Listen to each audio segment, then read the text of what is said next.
we are started with what is diabetes? Diabetes mellitus is a group of a metabolic disease characterized by hyperglycemia, resulting from defect in insulin secretion, insulin action, or both. So આપણે ગુજરાતીની અંદર છે તો પછી આપણા જોડે ઘણા number of patient પણ આમાં જોડાયેલા છે. તો આજે આપણે આખું જે પ્રેઝન્ટેશન છે એ આપણે ગુજરાતીની અંદર જ રાખીએ, બીકોઝ કે થોડું આપણે પેશન્ટને પણ એમના ડિસીઝની વિશે ખબર પડે અને એ પણ એમને થોડા ટાઈપ્સ ને એ છે એ પણ એ ઇન્ક્લુડિંગ કરી શકે, એમના નોલેજ ગેઇન કરી શકે. તો આપણે બધાને ખબર છે કે ડાયાબિટીસ એક ડિઝીઝ છે, પણ ડાયાબિટીસની અંદર શું શું કાળજી રાખવી, શું ક્યાંથી કયા ઓર્ગન માંથી ઇન્સ્યુલિન સિક્રેશન થાય છે, શું કઈ રીતે એનું એક્ટ થાય છે, કઈ રીતે એક્શન છે એની, કઈ રીતે એનું મેટાબોલિઝમ છે, એ કોઈને આઈડિયા છે નહીં મોસ્ટ ઓફલી ઓફ પેશન્ટ્સ. અત્યારે આપણે પેશન્ટના વ્યૂ ઓફ પોઈન્ટથી વાત કરી રહ્યા છે.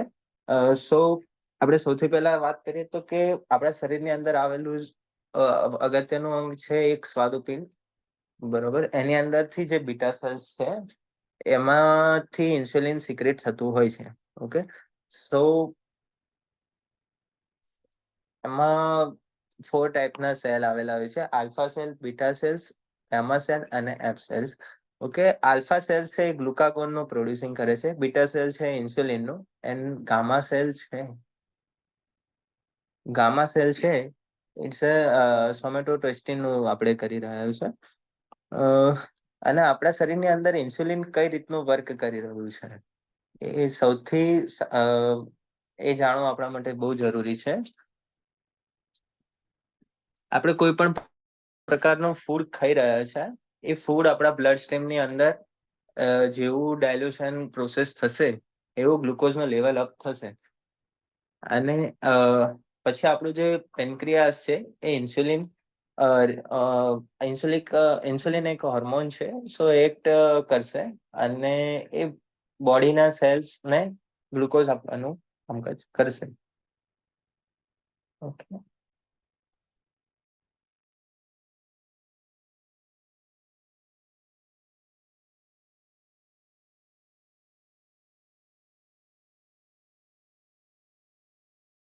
Sir, I think your mic is muted.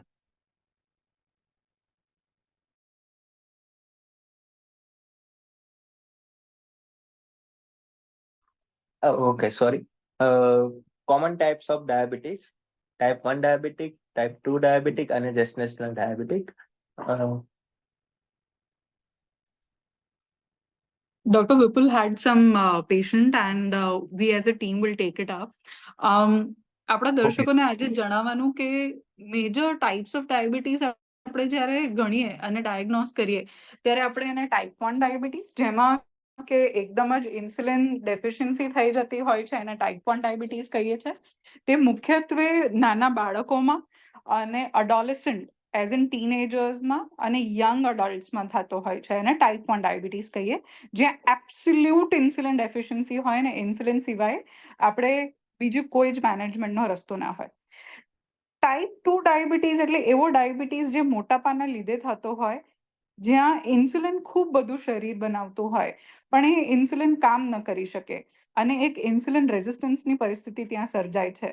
એના રિસ્ક ફેક્ટર્સમાં 40 વર્ષથી વધુ ઉંમર, પણ હવે આપણે આ નાના ને નાના લોકોમાં જોઈ રહ્યા છે આ વારાઘડીએ ઓવરવેટ, ઓબેસિટી એટલે મોટાપો અને રેગ્યુલર ફિઝિકલ એક્ટિવિટી ન કરી શકતા માણસોને ટાઈપ 2 ડાયાબિટીસનું રિસ્ક અને જોખમ સૌથી વધારે છે. ત્રીજા મુખ્યત્વે મેજર પ્રકારની જ્યારે આપણે વાત કરીએ ત્યારે આપણે એને જેસ્ટેશનલ ડાયાબિટીસ કહીએ છીએ, યાને કે પ્રેગ્નન્સીમાં આવતો ડાયાબિટીસ. તે પ્રેગ્નન્સી પૂરતો સીમિત હોય છે, પણ આ બધી મહિલાઓમાં ડિલિવરી પછી ટાઈપ 2 ડાયાબિટીસ થવાનું જોખમ 1 વર્ષ પછી ખૂબ વધારે હોય છે. આ અત્યારે જે આપ સ્ક્રીન પર જોઈ રહ્યા છો એ ટાઈપ 1 અને ટાઈપ 2 ની વચ્ચેના તફાવત છે બધા.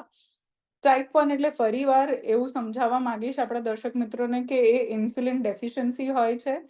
ટાઈપ 1 ની સાથે બધા બાળકો, ટીનેજર્સ અને યંગ અડલ્ટ ખૂબ હેલ્ધીલી જીવી શકે, સરસ ઇન્સ્યુલિન લઈને, સરસ શુગરનું મોનિટરિંગ કરીને. આપણે 2024માં છે, 2025 હવે આવશે, પણ બહુ જ બધી ટેકનોલોજી ટાઈપ 1 સાથે સરળ લાઈફ કરવા માટે અવેલેબલ છે અત્યારે. ટાઈપ 2 ડાયાબિટીસ જે 90%, 95% લોકો જે ડાયાબિટીસ વાળા હોય, એ લોકોને જે ડાયાબિટીસ હોય એ ટાઈપ 2 ડાયાબિટીસ હોય છે. એમાંથી પણ મેજરલી 40 અને 45 યર્સની ઉંમરથી ઉપરના હોય છે, જે લોકોનું લાઈફ સેડેન્ટરી અથવા તો લેક ઓફ ફિઝિકલ એક્ટિવિટી. આપણે એક્સરસાઇઝ અને ડાયટને અહીંયા થોડોક દોષ આપીને આપણે કહેતા હોઈએ છીએ કે લેક ઓફ એક્સરસાઇઝ અને લેક ઓફ હેલ્ધી ડાયટના લીધે જે ઇન્સ્યુલિન રેઝિસ્ટન્સ શરીરમાં સર્જાય, એ મેજર રીઝન છે ટાઈપ 2 ડાયાબિટીસ માટે. આપણે આને ખૂબ સારી રીતે મેનેજ કરી શકીએ સારા ન્યુટ્રિશનના પ્રિસ્ક્રિપ્શનથી, સારી એક્સરસાઇઝના પ્રિસ્ક્રિપ્શનથી. અને અત્યારે હું એને પ્રિસ્ક્રિપ્શન એટલા માટે કહું છું કારણ કે ડાયટ અને એક્સરસાઇઝ એ બહુ જ ઇમ્પોર્ટન્ટ ભાગ ભજવે છે ટાઈપ 2 ડાયાબિટીસના મેન્ટેનન્સમાં.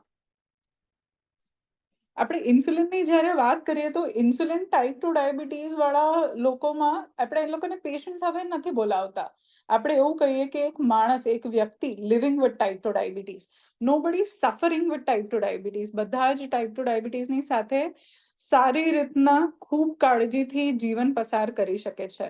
એ બધા જ વ્યક્તિઓ જે લોકોને ટાઈપ 2 ડાયાબિટીસ હોય, એ લોકોના શરીરમાં ક્યાંક ને ક્યાંક ઇન્સ્યુલિન બહુ પર્યાપ્ત રૂપે અપ્રોપ્રિએટલી સેક્રેટ થવાની જગ્યાએ ખૂબ બધું સેક્રેટ થતું હોય, પણ એ રિસેપ્ટર લેવલ પર કામ ન કરી શકે.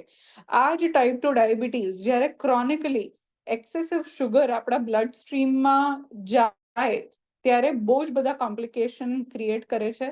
આંખથી લઈને, માથાના વાળથી લઈને પગના નખ સુધી everything is affected because of hyperglycemia, because of type 2 diabetes.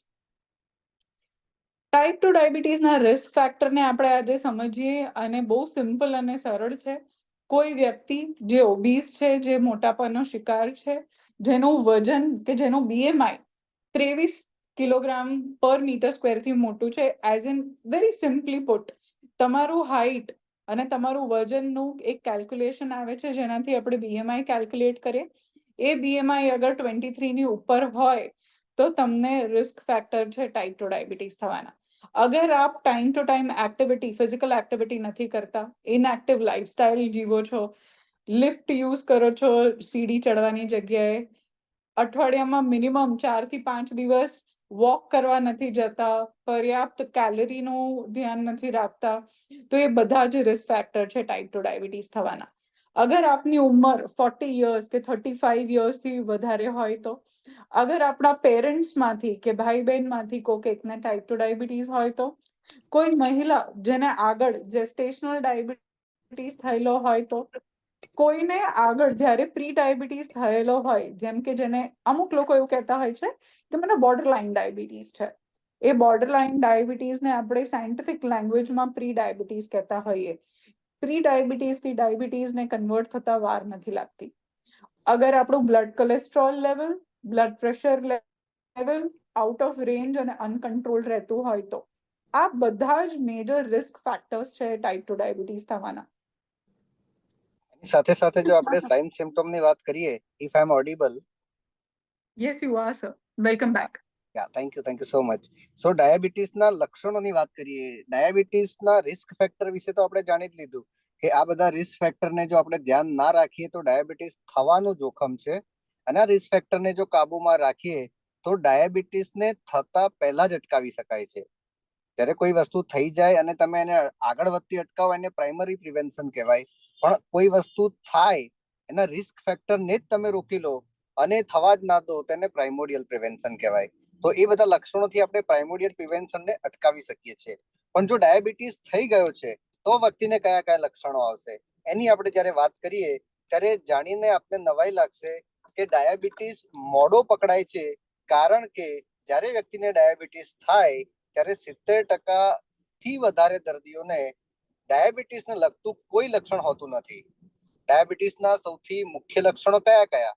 તો જેમાં આપણે કહીએ વધારે ભૂખ લાગવી, વ્યક્તિ ખાધા પછી પણ વારંવાર વધારે ખાવું છે એવું જ કર્યા કરે છે. વધારે તરસ લાગવી ને વધારે પેશાબ લાગવો. જેટલું પેશન્ટ યુરિનેશન કરશે એટલું શરીરમાં પાણીની કમી થશે, એટલી જ વધારે એને તરસ લાગશે, એટલે પાણી પણ વધારે પીશે, પેશાબ પણ વધારે જશે, એને વારંવાર ભૂખ લાગશે, પેશન્ટ જમશે છતાં પણ એનું વેઇટ લોસ થશે, કારણ કે કેલરી એક્સપેન્ડિચર એનું ખૂબ જ વધારે હશે. એની સાથે સાથે પેશન્ટને થાક લાગ્યા કરશે, અશક્તિ લાગ્યા કરશે, જોવામાં તકલીફ પડશે, ધૂંધળું દેખાશે, કંઈ વાગ્યું હશે અથવા કંઈ થયું હશે એના કારણે રૂચ નહીં આવે અને હાથ પગમાં ખાલી ચડવી, ઝંઝણાટી થવી અને અતિ સિવિયર કેસમાં જ્યારે સુગર ખૂબ જ વધારે હોય ત્યારે ઉલટી, ઉબકા, પેટનો દુખાવો એ પ્રકારના લક્ષણો પણ પેશન્ટને દેખાઈ શકે છે. પણ ફરીવાર હું રિપીટ કરીશ કે ડાયાબિટીસની શરૂઆતમાં 70% વધારે દર્દીઓને આમાંથી એક પણ લક્ષણ હોતું નથી.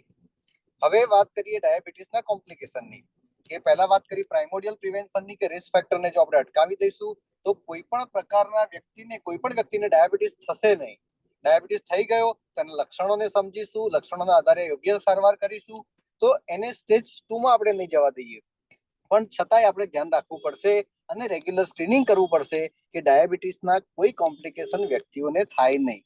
કયા કયા કોમ્પ્લિકેશન થવાની શક્યતા છે? તો મુખ્યત્વે ડાયાબિટીસમાં થતા કોમ્પ્લિકેશનને આપણે બે ભાગમાં વિભાજિત કરી શકીએ છીએ. એક નાની નસોનો સોજો અને બીજો છે મોટી નસોનો સોજો. નાની નસોના સોજો કે જેને આપણે માઇક્રોવાસ્ક્યુલર કોમ્પ્લિકેશન કહીએ છીએ અને એમાં પગની નાની નાની નસોને નુકસાન થવું, જેના કારણે પગમાં અહેસાસ ના થવો, કોઈ વસ્તુ અડવાથી ભાન ના રહેવું, ઠંડુ ગરમ ખબર ના પડવું અને એના કારણે પગમાં અલ્સર થવો કે જેને આપણે ડાયાબિટીક ફૂટ અથવા તો ગેંગ્રીન કહેતા હોય છે. બીજું આંખના પડદા પર સોજો. આંખના પડદામાં ખૂબ જ નાની નાની નસો હોય છે અને એમાં નુકસાન થવાથી વ્યક્તિનો પડદો એ સૂજી જાય છે, એમાં નવી નસો બને છે અને એમાં હેમરેજ પણ થઈ શકે છે, જેને આપણે ડાયાબિટીસ રેટાઇનોપેથી કહીએ છીએ. અને ત્રીજા નંબરે જ્યારે આપણા લોહીમાંથી લોહીને ગાળી અને પેશાબ બનાવે છે એ કિડનીનું સ્ટ્રક્ચર ગ્લોમેરુલસ, ત્યાં નાની નાની નસોને નુકસાન થઈ શકે છે અને એના કારણે થતી પરિસ્થિતિને આપણે ડાયાબિટીક નેફ્રોપેથી કહીએ છીએ. તો ડાયાબિટીસના માઇક્રોવાસ્ક્યુલર કોમ્પ્લિકેશનમાં હાથ પગની અંદર તકલીફ પડવી એને કહેવાય પેરિફેરલ ન્યુરોપેથી અને એના કારણે ડાયાબિટીક ફૂટ, આંખમાં નુકસાન થવું ડાયાબિટીક નેફ્રોપેથી અને કિડનીમાં નુકસાન થવું એને ડાયાબિટીસ નેફ્રોપેથી કહીએ છીએ. આંખોમાં જોવામાં તકલીફ પડવાનું સૌથી મોટું કારણ એ કેટરેક્ટ પછી ડાયાબિટીસ છે અને કિડની ફેલરનું ઇન્ડિયામાં સૌથી મોટું કારણ પણ ડાયાબિટીસ છે. વાત કરીએ ડાયાબિટીક રેટાઇનોપેથીની, અહીંયા ખૂબ જ સુંદર ચિત્ર દ્વારા સમજાવવામાં આવ્યું છે અને જેટલું ડાયાબિટીસનું ડ્યુરેશન વધારે, જેટલા ડ્યુરેશન સુધી ડાયાબિટીસ અનકન્ટ્રોલ વધારે રહેશે એટલા જ આ રેટાઇનોપેથી થવાના ચાન્સ વ્યક્તિને વધારે રહેશે. એટલે તમે શરૂઆતથી જ ડાયાબિટીસને કાબુમાં રાખો અને ચાહે તમને 15 વર્ષ, 20 વર્ષ, 25 વર્ષ જૂનો ડાયાબિટીસ હોય પણ એ 25-30 વર્ષની જર્ની તમારી ખૂબ જ સારા સુગર સાથે રહી હશે તો આ કોમ્પ્લિકેશન થવાના ચાન્સ તમને ઓછા હશે. ડાયાબિટીસની જેમ જ ડાયાબિટીસના કોમ્પ્લિકેશન પણ થોડા નોટોરિયસ છે. એટલે કે રેટાઇનોપેથી એ પેરીફેરીથી સેન્ટ્રલ તરફ જતી હોય છે, એટલે કે બહારથી અંદરની તરફ જતી હોય છે. એટલે મોટા ભાગના લોકોને જ્યાં સુધી એડવાન્સ રેટાઇનોપેથી નથી થતી ત્યાં સુધી જોવામાં તકલીફ પડતી નથી. એટલે જેમ પેશન્ટે કહ્યું 70% દર્દીઓને ડાયાબિટીસની તકલીફ નથી હોતી, એ જ પ્રમાણે 70%થી વધારે લોકોને રેટાઇનોપેથી જ્યાં સુધી એડવાન્સ ના થઈ જાય ત્યાં સુધી એ રેટાઇનોપેથીની પણ ખબર પડતી નથી. કોમન સિમ્પટોમમાં જોવામાં તકલીફ પડવી, કલર વિઝનમાં પ્રોબ્લેમ થવો, ડાર્ક એરિયા આંખોની આજુબાજુ દેખાવા અને ફ્લાઇટસ દેખાવા એ પ્રકારની તકલીફો દેખાતી હોય છે. Next slide please. વાત કરીએ પગના લક્ષણોની તો નસોની અંદર સોજો આવવો અને લોહી લઈ જતી ધમની અને શિરાઓમાં સોજા આવવાના કારણે ડાયાબિટીક ફૂટની તકલીફ થતી હોય છે. અગેન આ તકલીફ પણ ખૂબ જ સારી રીતે અટકાવી શકાય એવી તકલીફ છે. તમને જાણીને નવાઈ લાગશે કે ડાયાબિટીસમાં જ્યારે પગ કપાઈ જાય છે ત્યારે વ્યક્તિની લાઈફ એક્સપેક્ટન્સી 5 વર્ષથી ઓછી હોય છે. એટલે પગ બચાવવો એ સૌથી પ્રાયોર વસ્તુ થઈ જતી હોય છે. એના લક્ષણોની વાત કરીએ તો પગમાં ખાલી ચડવી, ઝંઝનાટી થવી, બળતરા થવી, સોય ચુભાવી, કીડી ચાટવી એ પ્રકારના લક્ષણો જોવા મળતા હોય છે. ઘણા વ્યક્તિઓમાં પગ શૂન્ય પણ પડી જતો હોય છે. ઘણા લોકોમાં ટેમ્પરેચરનો ભેદ સમજાતો નથી, પગમાં કોઈ ગરમ વસ્તુ વડે કે ઠંડી વસ્તુ વડે એનો ખ્યાલ નથી આવતો. ડાયાબિટીક ડર્મેટોપેથી કે જેમાં સ્કિન ડ્રાય થઈ જવી, સ્કિનમાં કાપા પડવા એવું થતું હોય છે. મસલની પણ વીકનેસ દેખાતી હોય છે અને આ બધા લક્ષણોની સાથે સાથે એને સાંધાની સેન્સ જતી રહેતી હોય છે. એટલે ત્યાં સાંધામાં પણ નુકસાન થાય છે, નસોમાં પણ નુકસાન થાય છે અને બ્લડ સપ્લાયને પણ નુકસાન થતું હોય છે. આથી જ દરેક ડાયાબિટીસના ડોક્ટર અને અન્ય ડોક્ટરોને વિનંતી હોય છે કે જ્યારે પણ કોઈ પણ ડાયાબિટીક વ્યક્તિ તમારી પાસે આવે તો એના ચરણ સ્પર્શ અવશ્ય કરવા જોઈએ. એટલે કે જેટલું એનું સુગર માપવું જરૂરી છે એટલા જ એના પગને જોવા જરૂરી છે અને પગમાં કોઈ પણ કોમ્પ્લિકેશન હોય તો તાત્કાલિક એના પર એક્શન લેવી ખૂબ જ જરૂરી છે. Next slide please. વાત કરીએ ડાયાબિટીસ કિડની ડિઝીઝની. ડાયાબિટીસના 40% વધારે દર્દીઓને કિડનીનો સોજો જોવા મળતો હોય છે. જો યોગ્ય પ્રમાણે એની સારવાર કરવામાં આવે, યોગ્ય રીતે ડાયાબિટીસને કંટ્રોલ કરવામાં આવે, રેગ્યુલર કિડનીનું સ્ક્રીનિંગ કરવામાં આવે અને ડાયાબિટીસ અને હોય એવા વ્યક્તિને કિડનીને નુકસાન કરતી દવાઓ મિનિમમ આપવામાં આવે ત્યારે આ વ્યક્તિની કિડનીને આપણે 100% બચાવી શકીએ છીએ. આપણા દેશમાં સેલ્ફ મેડિકેશન ખૂબ જ થતું હોય છે. ડાયાબિટીસના કારણે પગમાં થતી ઝંઝનાટી અથવા બીજા કોઈ પણ કારણસર જો દુખાવો થતો હોય તો લોકો દુખાવાની ગોળીઓ આપમેળે જ લેતા હોય છે. એમાંની ઘણી દવા કિડનીને નુકસાન કરતી હોય છે અને એના કારણે ડાયાબિટીસના દર્દીઓની કિડની પણ ફેલ થતી હોય છે. એના લક્ષણોની વાત કરીએ તો ખૂબ જ ઝડપથી થાકી જતા હોય છે વ્યક્તિ, અશક્તિ ફીલ થતી હોય છે, પેશાબમાં ફોર્મ અથવા તો કહેવાય ને કે ઝાગ આવવો એવું દેખાતું હોય છે, ચામડી કોરી પડી જતી હોય છે, પગે સોજા આવતા હોય છે, આંખની નીચે પફીનેસ જોવા મળતી હોય છે, ઊંઘવામાં તકલીફ પડતી હોય છે, ભૂખ ઘટી જતી હોય છે, મસલમાં ક્રેમ્પ્સ આવતા હોય છે અને વારે ઘડીએ પેશાબ થવો એ આ ડાયાબિટીસની કારણે થતી કિડની ડિઝીઝના મુખ્ય લક્ષણો છે. વાત કરીએ મોટી નસોના કોમ્પ્લિકેશન એટલે કે મેક્રોવાસ્ક્યુલર કોમ્પ્લિકેશનની. મેક્રોવાસ્ક્યુલર કોમ્પ્લિકેશનમાં 3 મુખ્ય નસો, હાથ પગમાં બ્લડ લઈ જતી નસો, મગજને લોહી પહોંચાડતી નસો અને હૃદયને લોહી પહોંચાડતી નસોનો સોજો જોવા મળતો હોય છે. મગજને લોહી જ્યારે ઓછું પહોંચે ત્યારે એને સ્ટ્રોક કહેવામાં આવે છે. સ્ટ્રોક એવી વસ્તુ છે કે સડનલી કોઈ વસ્તુ થાય એને સ્ટ્રોક કહેવાય છે. પેશન્ટનો એક હાથ એક પગ કામ કરતો બંધ થઈ જાય, પેશન્ટને બોલવામાં તકલીફ પડે, સમજવામાં તકલીફ પડે અથવા કોઈ વસ્તુને સેન્સ કરવામાં તકલીફ પડે એને સ્ટ્રોક કહેતા હોય છે. Stroke is a medical emergency. તાત્કાલિક ડોક્ટરનો સંપર્ક સાધવો જોઈએ અને એ જ પ્રમાણે હાર્ટ એટેક. ડાયાબિટીસના દર્દીઓમાં જીવલેણ સૌથી કોઈ હોય તો એ હાર્ટ એટેક છે અને 1/3 થી વધારે દર્દીઓને આ હાર્ટ એટેકનું જોખમ રહેતું હોય છે. એટલે જ્યારે ડાયાબિટીસના દર્દીઓને છાતીમાં દુખાવો, ગભરામણ, પરસેવો, શ્વાસ ચડવું એવા લક્ષણ હોય તો તાત્કાલિક ડોક્ટરનો સંપર્ક સાધવો જોઈએ. અને ખાસ એક વસ્તુ ધ્યાન રાખવી જોઈએ કે ટિપિકલ જ્યારે હાર્ટ એટેક આવે, જે નોર્મલ હાર્ટ એટેક આપણે કહેતા હોય છે એનો જે દુખાવો છે એવો કમ્પ્લીટ સેમ દુખાવો ડાયાબિટીસના દર્દીઓને નથી થતો. ડાયાબિટીસના કારણે સેન્સેશન બદલાઈ જતા હોય છે. એટલે તમને એવું કહી શકીએ કે જ્યારે ડાયાબિટીસના દર્દીને કંઈક એબનોર્મલ સેન્સેશન આવે કે જે નોર્મલ રોજ ફીલ કરતા હોય એના કરતા અલગ હોય ત્યારે એનો ECG એકવાર અવશ્ય કરવો જોઈએ. છાતીમાં જ નહીં પણ દાઢીથી લઈને ડૂટી સુધીને ડાબા હાથની કટલી આંગળીની દિશામાં જો દુખાવો થતો હોય તો પણ હાર્ટ એટેકની અસર હોઈ શકે છે. તો ECG હંમેશા કરાવી લેવો જોઈએ જ્યારે તમને કોઈ યુઝ્યુઅલ કરતા એબનોર્મલ સેન્સેશન આવતું હોય છે. અને બાકી હાથ પગમાં જ્યારે બ્લડ સપ્લાય ઓછી થઈ જાય છે, આંગળીઓ કાળી પડી જાય છે કે જેને આપણે ગેંગ્રીન કહીએ છીએ, એ પણ ડાયાબિટીસને લગતું એક અતિ મહત્વનું મેક્રોવાસ્ક્યુલર કોમ્પ્લિકેશન ગણી શકાય છે. ડાયાબિટીસ અને હૃદયરોગ મેં તમને વાત કરી એ પ્રમાણે નોર્મલ લક્ષણો આ હાર્ટ એટેકના છે. તેમાં શ્વાસ ચડી જવો, થાકી જવું, ચક્કર આવવા, અચાનક પરસેવો થવો, શરીરમાં ડાબી બાજુના પ્રિકોર્ડિયમમાં ડૂટીથી લઈને દાઢી સુધી ડાબા હાથમાં દુખાવો થવો, છાતીમાં ગભરામણ થવી, ઉબકા આવવા, આ નોર્મલ લક્ષણો ના પણ હોય પણ તમને કઈ સ્ટ્રોંગ એબનોર્મલ સેન્સેશન હોય તો પણ ડાયાબિટીસની સાથે હાર્ટ એટેક હોઈ શકે છે. પેરિફેરલ આર્ટેરિયલ ડિઝીઝ એટલે કે મોટી નસોના કારણે હાથમાં અને પગમાં લોહી ઓછું પહોંચે અને એમાં પણ ડોક્ટરને રેગ્યુલર કહીએ છીએ કે હાથ પગની નસોની રેગ્યુલર ચેકઅપ કરે. ફક્ત એક જ હાથમાં નહીં પણ બંને હાથ, બંને પગ અને ગળાની નસોમાં પણ પલ્સેશનને ચેક કરે અને જો ક્યાંય એબનોર્માલિટી લાગે, ક્યાંય ટેમ્પરેચરનો ડિફરન્સ લાગે, ક્યાંય વધારે પડતી લાલાશ લાગે તો એની સારવાર કરવી ખૂબ જ જરૂરી થઈ જાય છે. હવે આનું કોમ્પ્લિકેશનનું મેનેજમેન્ટ કઈ રીતે કરવાનું? તો સૌથી પહેલો તો ડાયાબિટીસ જે છે એ બધા રોગોની માતા છે, તો ડાયાબિટીસને સારી રીતે કંટ્રોલ કરવાનો. સેકન્ડ નંબરે ડાયાબિટીસ કંટ્રોલમાં આવ્યા પછી કોમ્પ્લિકેશનનું સ્ક્રીનિંગ કરવાનું. જો કોઈ એક કોમ્પ્લિકેશન છે તો વધારે એગ્રેસિવ થવાનું, જેથી બીજા કોમ્પ્લિકેશન હોય તો એના વિશે ખબર પડે અને એને આપણે સારી રીતે રોકી શકીએ. સ્પેસિફિકલી જેમ ડાયાબિટીસ ફૂટની વાત કરીએ તો એમાં A1C કંટ્રોલમાં રાખવાની, healthy diet, good exercise, smoking બંધ કરી દેવાનું, ચામડીને પ્રોપરલી મેશ્ચરાઇઝ કરવાની અને પગને રેગ્યુલર ચેક કરવાનું. અમે દર્દીઓને ડાયાબિટીસ સાથે ઘણીવાર કહેતા હોય છે કે તમારા ચહેરાનું જેટલું ધ્યાન રાખો છો એટલું જ તમારા પગનું ધ્યાન રાખવાનું. પગમાં ક્યારેય કોઈ એબનોર્મલ સેન્સેશન આવે, કાપા પડેલા લાગે, કોઈ જગ્યાએ ચાંદુ પડેલું લાગે તો તાત્કાલિક ડોક્ટરનો સંપર્ક કરવો જોઈએ. અને જ્યારે નાનું મોટું ચાંદુ પડે ત્યારે ખુદ સારવાર કરી અને એને વધારે બગાડ્યા કરતા એક્સપર્ટની સલાહ લેવી એ ખૂબ જ હિતાવહ રહેતી હોય છે. ડાયાબિટીસ રટાઇનોપેથી અગેન સેમ થેરાપી કે ડાયાબિટીસનો ખૂબ જ સારો કંટ્રોલ કરવો, એની સાથે સાથે બ્લડ પ્રેશર અને કોલેસ્ટેરોલનો ખૂબ સારો કંટ્રોલ કરવો.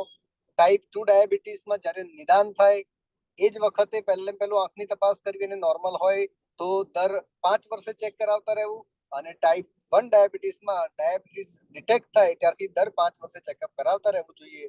અને જો એકવાર આપણને ખ્યાલ આવે કે રટાઇનોપેથી છે તો એને એન્યુઅલી અથવા જેટલીની ગંભીરતા હોય એ પ્રમાણે વારંવાર ચેકઅપ કરાવવાથી એને પ્રોગ્રેસ થતો આપણે અટકાવી શકીએ છીએ અને જરૂરિયાત સમયે યોગ્ય પગલાં પણ આપણે લઈ શકીએ છીએ.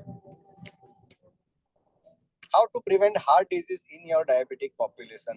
ડાયાબિટીસને અને એના કોમ્પ્લિકેશન રોકવા માટેના જે પગથિયા છે એ પગથિયાની એ સ્ટેપ્સની સારી વસ્તુ એ છે કે તમને ડાયાબિટીસ સિવાય ઘણા બધા મેટાબોલિક અને સાથે સાથે non communicable disease including cancer અને મોટાપા સામે પણ રક્ષણ આપે છે. જેમ કે keep your sugar in a normal level, sugar માપતા રહો, દવામાં ચેન્જ કરતા રહો. કંટ્રોલ યોર બ્લડ પ્રેશર માપો, દવામાં યોગ્ય ચેન્જ કરો, ખાવામાં નમકની માત્રા ઓછી કરો. Lose your weight if you are obese. તમારા શરીરમાં તમારું બીએમઆઈ કે તમારી ઊંચાઈના સપ્રમાણમાં તમારું વજન જાળવી રાખવું. અને જો ઊંચાઈના સપ્રમાણમાં વજન ના હોય અને શરીરમાં વજન વધારે અથવા ચરબી વધારે હોય તેને કંટ્રોલ કરવો જોઈએ. કસરત રેગ્યુલર કરવી જોઈએ. કસરત કરવી ખૂબ જ જરૂરી છે. ઇન્ડિયામાં એક સર્વે પ્રમાણે 90% લોકો કસરત વિશે માનતા જ નથી કે અમારા શેડ્યુલમાં કસરત હોતી નથી, અમે કરતા નથી, અમને ટાઈમ નથી મળતો. અને ઘણા બધા લોકો ખાલી સવાર સાંજ થોડું ટહેલવા નીકળતા હોય છે એને કસરતમાં ગણી લેતા હોય છે. તો આ મિથને આપણે દૂર કરવું જોઈએ અને ફિઝિકલ એક્સરસાઇઝ પ્રોપરલી કરવી જોઈએ કે જેમાં તમારા હાર્ટ રેટ નોર્મલ કરતા ડબલ થઈ જાય, તમને પરસેવો થાય અને મસલની આઇસોમેટ્રિક મુવમેન્ટ થાય. ઈટ અ હેલ્ધી ડાયટ. તમારા ખોરાકમાં ગ્રીન લીફી વેજીટેબલ, તમારા ખોરાકમાં ફ્રૂટ્સ અને કલરફુલ વસ્તુઓનો ઉમેરો કરવો જોઈએ. વ્યસનનો ત્યાગ કરવો જોઈએ. ટોબેકો, તમાકુનું દરેક પ્રકારનું સેવન રોકવું જોઈએ. અને સૌથી ઇમ્પોર્ટન્ટ છે તમારી મેન્ટલ હેલ્થ. માનસિક સ્થિતિને સરસ રીતે આપણે મેનેજ કરવી જોઈએ. જો સ્ટ્રેસ રહેતો હોય તો યોગાસન, પ્રાણાયામ અને જરૂર પડે તો એક્સપર્ટ સાયકોલોજીસ્ટ અથવા સાયકેટ્રિસ્ટની પણ આપણે મદદ લેવી જોઈએ. કિડનીની સારવાર માટે again blood pressure, blood sugar, cholesterol અને વેઇટ મેનેજમેન્ટ તો છે. ટોબેકોને આપણે બંધ કરવાનું છે, રેગ્યુલર ચેકઅપ કરવાનું છે, ફિઝિકલ એક્ટિવિટી અને રેગ્યુલર સ્ક્રીનિંગની સાથે સાથે જ્યારે પણ કિડની પર સોજો હોય ત્યારે હવે લેટેસ્ટ દવાઓ ઉપલબ્ધ છે. તો છેક કિડની પૂરેપૂરી બગડી જાય ને ડાયાલિસિસનો સ્ટેજ આવે એ પહેલા જ કિડનીના ડોક્ટરને મળી અને પ્રોપર સારવાર કરી કિડનીના રોગના પ્રોગ્રેશનને અટકાવવા પર આપણે ફોકસ કરવું જોઈએ. ડાયાબિટીસના કોમ્પ્લિકેશન રોકવા માટે આપણે કહ્યું સૌથી પહેલા healthy lifestyle.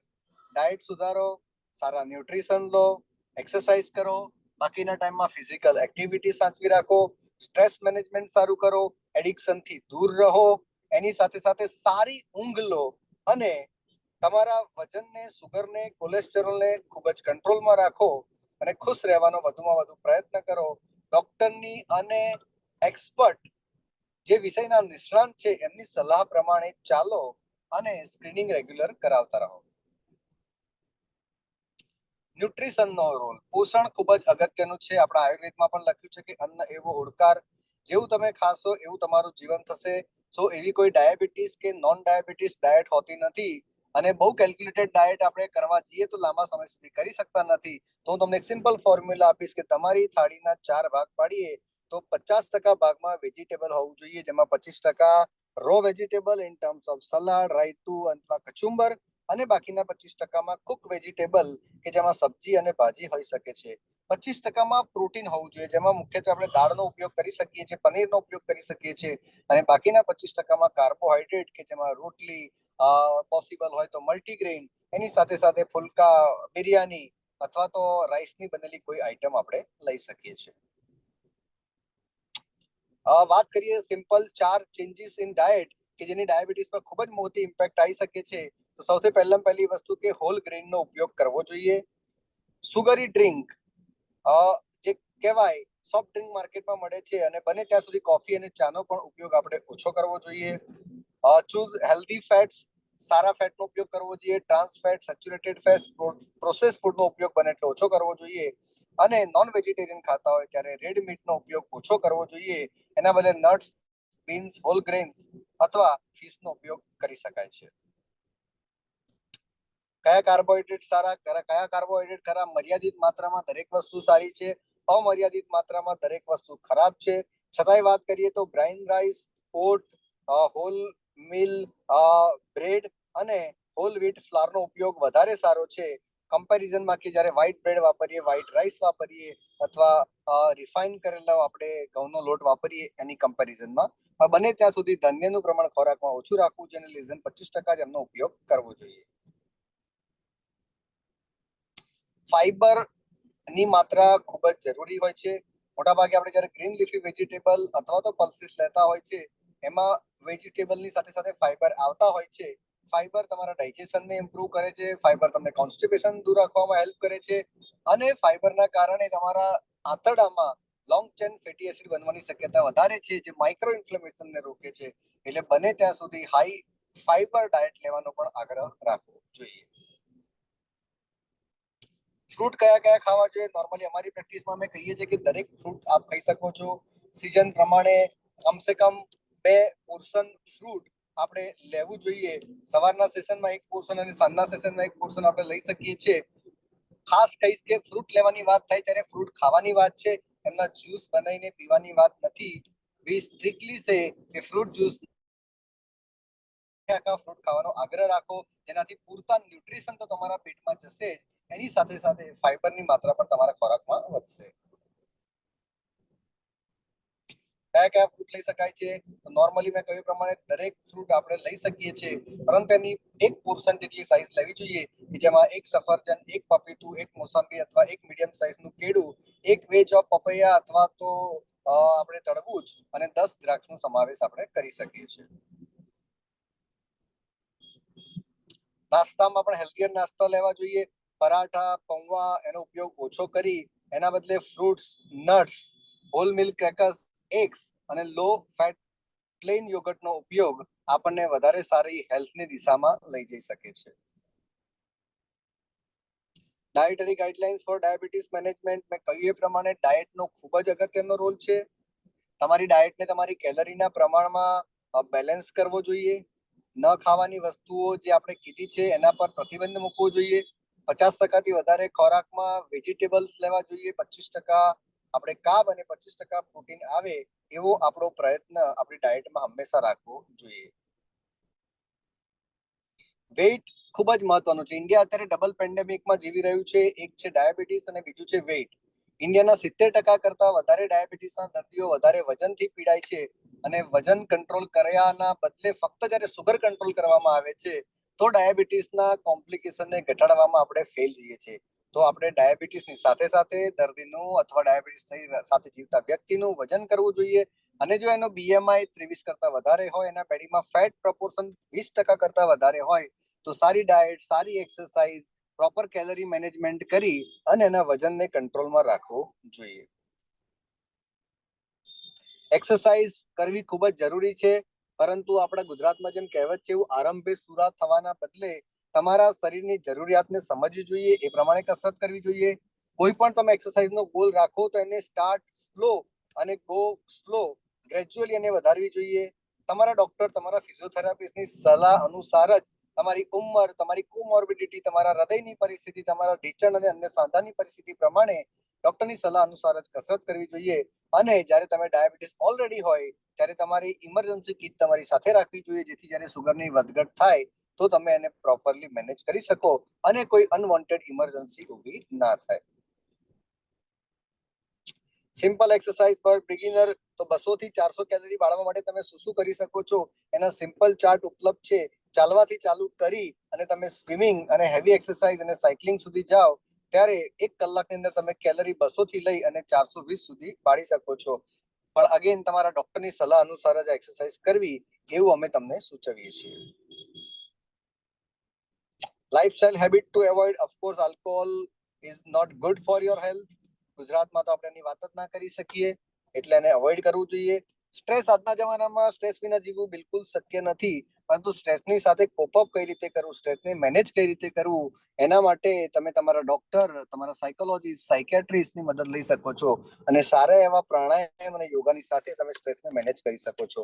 Smoking is very very ઇન્જરિયસ thing, અને તમાકુનું ફક્ત સ્મોકિંગ નહીં, અન્ય પ્રમાણેનો ઉપયોગ તમાકુના મસાલાથી લઈને ગુટખાથી લઈ અને અન્ય પ્રકારનો ઉપયોગ પણ આપણે બને તેટલો ઓછો કરવો જોઈએ. ડૂઝ વેન યુ આર ડાયાબિટીક્સ, તો સૌથી પહેલા તમારા નંબરને તમારે જાણવો જોઈએ કે કેટલી સુગરથી તમે ડાયાબિટીસ કહેવાય. તમારે ડાયાબિટીસ થયા પછી કેટલા સુગરના નંબર મેન્ટેન કરવા જોઈએ, તમારું બ્લડ પ્રેશર કેટલું હોવું જોઈએ, તમારું કોલેસ્ટેરોલ કેટલું હોવું જોઈએ, તમારે દાંતના ડોક્ટરને ક્યારે બતાવવાનું છે, તમારે આંખોના ડોક્ટરને ક્યારે બતાવવાનું છે, તમારા પગનું ચેકઅપ ક્યારે કરવાનું છે, કેટલા સમય સુધી કસરત કરવાની છે, તમારે શું ખાવાનું છે અને તમારા ડોક્ટરને તમારે ક્યારે મળવાનું છે, એના વિશેના નંબર તમને પ્રોપરલી ખબર હોવી જોઈએ. અને તમારે શું ના કરવું જોઈએ, તો હંમેશા પોતાની પ્રોબ્લેમ વિશે ડોક્ટરને વાત કરતા ગભરાવવું ના જોઈએ. તમારા કેરટેકરને તમારી સમસ્યા વિશે પ્રોપર માહિતી હોવી જોઈએ અને એના વિશે આપે પ્રોપર એમને સમજાવવું જોઈએ. જ્યારે ક્રેશ ડાયટ ના કરવી જોઈએ, કે શોર્ટ ટર્મમાં મેક્સિમમ બેનિફિટ લઈ શકાય એવી ડાયટ ના કરવી જોઈએ જે તમારા હેલ્થને આગળ જતા વધારે નુકસાન કરે. અને જ્યારે પણ તમારું સુગરની ગડબડ થાય ત્યારે ચિંતા ના કરવી જોઈએ, કારણ કે સુગર તો બદલાતું જ રહેવાનું છે અને જ્યારે વધે અથવા તો ઘટે ત્યારે એના વિશે ચિંતા કર્યા કરતા તમારા ડોક્ટરની સલાહ અનુસાર એમાં તમારે ચેન્જ કરવો જોઈએ. Next slide please. હંમેશા ધ્યાન રાખવું જોઈએ કે healthy lifestyle helps to bit type 2 diabetes.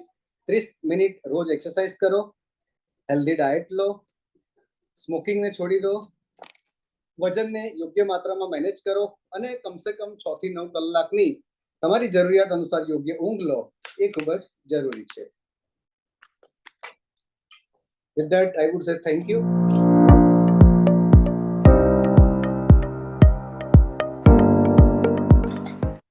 ડાયાબિટીસની warning સાઇનમાં અલગ અલગ લેવલે કહી શકાય કે જ્યારે પહેલી વાર તમને ડાયાબિટીસ આવ્યો છે ત્યારે તો લગભગ તમને કોઈ વોર્નિંગ સાઇન નહીં આવે. તમારે જાતે જ સુગરનું મોનિટરિંગ કરતા રહેવું પડશે. અને ડાયાબિટીસ એકલો આવ્યો છે કે એની સાથે બ્લડ પ્રેશર, કોલેસ્ટેરોલ લઈને આવ્યો છે, એનું પણ તમારે ધ્યાન રાખવું પડશે. Once you are already having diabetes since 5 or 10 years, ત્યારે તમારે વોર્નિંગ સાઇન્સમાં સમજવું પડશે કે તમને કોઈ ડાયાબિટીસને લગતા કોમ્પ્લિકેશન થઈ રહ્યા છે કે નહીં. ખાસ કરીને તમારી કિડની પર, તમારી આંખોના પડદા પર, તમારા હાથ પગના જ્ઞાનતંતુ પર, તમારા હૃદયની નસો પર અને તમારા મગજની નસોને નુકસાન થયું છે કે નહીં એનું સ્ક્રીનિંગ રેગ્યુલર કરતા રહેવું પડશે. પણ આઈ વિલ સે કે જ્યારે તમને કોઈ એવું એબનોર્મલ સેન્સેશન થાય, કે ડાયાબિટીસના કારણે ઓટોનોમિક ડિસફંક્શન થાય છે અને ડાયાબિટીસ ન્યુરોપેથી થાય છે, એટલે વ્યક્તિના નોર્મલ પરસેપ્શનને જ બદલી નાખે છે. એટલે હાર્ટ એટેક જ્યારે કોઈ વ્યક્તિને આવે છે ડાયાબિટીસમાં, તેને સીધો છાતીમાં દુખાવો થતો નથી. તો આઈ વુડ સે કે કોઈ પણ એબનોર્મલ સેન્સેશન તમને જ્યારે પણ ફીલ થાય ત્યારે તમારે ડોક્ટરનો સંપર્ક કરવો જોઈએ અને આજુબાજુના લોકોની સલાહ અથવા તો જેનો વિષય નથી એની સલાહને માન્યા કરતા એક્સપર્ટની સલાહ લેવી ખૂબ જ જરૂરી છે.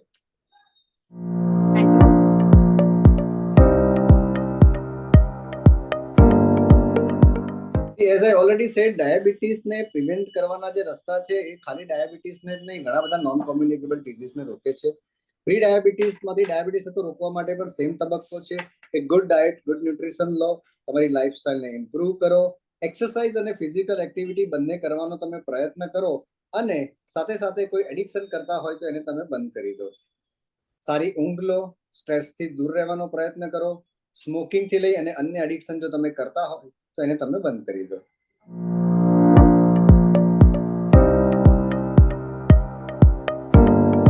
अगर आप डायबिटीज नहीं हो और अगर आपकी एज 30 साल से कम है तो आपको एन्युअली चेकअप करना चाहिए. And after 30, if you are not diabetic, so 6 monthly blood sugar monitoring is what we recommend to diagnose your diabetes as early as possible.